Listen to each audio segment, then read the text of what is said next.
شروع کرتا ہوں ذات پاک کے ببرکت نام سے جس نے اس ناچیز کو گویائی اور آپ سب کو سماعت عطا کی۔ درود و سلام اس ہستی پر جس کی برکت سے قرآن میں اس امت کو خیر الامم کہا گیا ہے۔ چنانچہ ارشاد ہوتا ہے کنتم خیر امت اخرجت للناس، دنیا میں وہ بہترین گروہ تم ہو جسے انسانوں کی ہدایت و اصلاح کے لیے میدان میں لایا گیا ہے۔ صدر گرامی، آج میرا موضوع سخن ہے بتانے رنگ خوں کو توڑ کر ملت میں گم ہو جا۔ چشمے تصور میں مدینہ کممبر ہے جہاں سے ارشاد ہوتا ہے کہ مومنوں کی مثال تو ایک جسم کی طرح ہے، اگر ایک عضو کو تکلیف پہنچے تو سارا جسم اس تکلیف کو محسوس کرتا ہے۔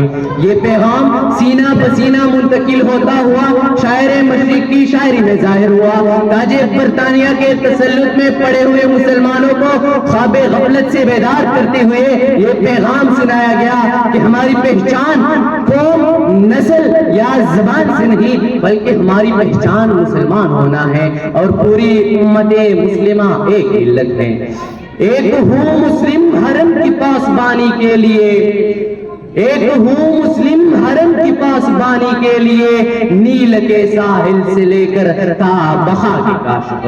لیکن آج تاریخ کے اس موڑ پر شکستہ پا کھڑا اس ملت اسلامیہ کے قافلے کو ڈھونڈ رہا ہوں جو وقت کے گرد و غبار میں کہیں کھو چکا ہے۔ وہ قافلہ نشان منزل ڈھونڈتا ہوا، راہبروں رہزنوں کے ہاتھوں لوٹتا ہوا، ٹولیوں میں تقسیم در تقسیم ہوتا ہوا کسی صحرا میں گم ہو چکا ہے۔ آج کا منظرنامہ یہ ہے کہ عراق ایران جنگ ہو یا عربوں کی آپس کی چھپکلش، مسلمانوں نے اپنے بھائیوں کے گلے کاٹے اور ایک دوسرے کو نشانے پر رکھا۔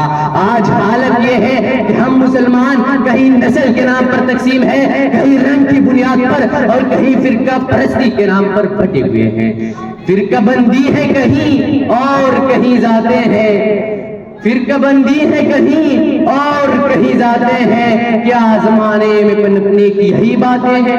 آج مسلمان روبہ زوال ہے اور ان کی کمزوری کا حال یہ ہے کہ مٹھی پر اسرائیلی فلسطینی بھائیوں کو قتل عام کر رہے ہیں اور 57 اسلامی ممالک اور 2 ارب مسلمان خاموش تماشائی ہیں۔ ہماری نا اتفاقی کا حال یہ ہے کہ ہم متفقہ طور پر اسرائیل کے خلاف ایک مذمتی قرارداد تک نہ پیش کر سکے۔ یہی حال کشمیری مسلمانوں کا ہے جہاں ہندوستان نے ظلم و ستم کا بازار گرم کر رکھا ہے اور کشمیریوں پر اپنی ہی سرزمین تنگ کر دی گئی ہے۔ مغربی اور صہیونی قوتوں نے کہیں مسلمانوں کو بندوق کے زور پر زیر کیا ہے تو کہیں ان کو معاشی جال میں جکڑ دیا ہے۔ آئی ایم ایف اور ورلڈ بینک کے اقتصادی منصوبوں نے ہماری خود مختاری چھین لی ہے اور پاکستان اور اس جیسے دوسرے ممالک بجٹ بناتے وقت عوام کی بجائے ان اداروں کی پالیسیوں کو سامنے رکھتے ہیں۔ جناب والا اس تناظر میں امت مسلمہ کا ایک ہونا اور ایک ملت بننا ناممکن نظر آتا ہے۔ منفعت ایک ہے اس قوم کی، نقصان بھی ایک ہی، سب کا نبی، دین بھی، ایمان بھی ایک، حرم پاک بھی، اللہ بھی، قرآن بھی ایک، کچھ بڑی بات بھی ہوتے جو مسلمان بھی ایک۔ حضرین کرام،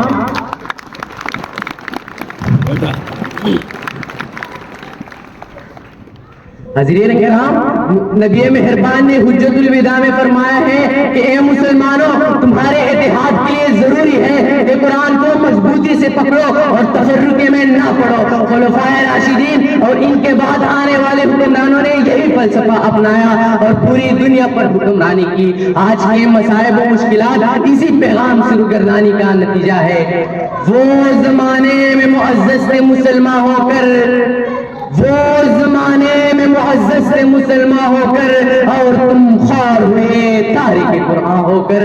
جناب صدر، مسلمانوں کی نشاط ثانیہ کا راز تمام تعصبات سے بالاتر ہو کر اتحاد امت اور اقامتی دین کی اجتماعی جدوجہد میں ہے۔ پھر سائنس، معیشت اور سیاست سب ہماری مٹھی میں ہوگی۔ اپنی جدوجہد کو تیز کیجئے، منزل آپ کی راہ دیکھ رہے ہیں اور اقبال کی اس پیغام کو اپنا لے کے بتانے رنگ خوں کو توڑ کر ملت میں گم ہو جا، بتانے رنگ خوں کو توڑ کر ملت میں گم ہو ہو جا، نہ تو رانی رہے باقی، نہ ایرانی نہ افغانی۔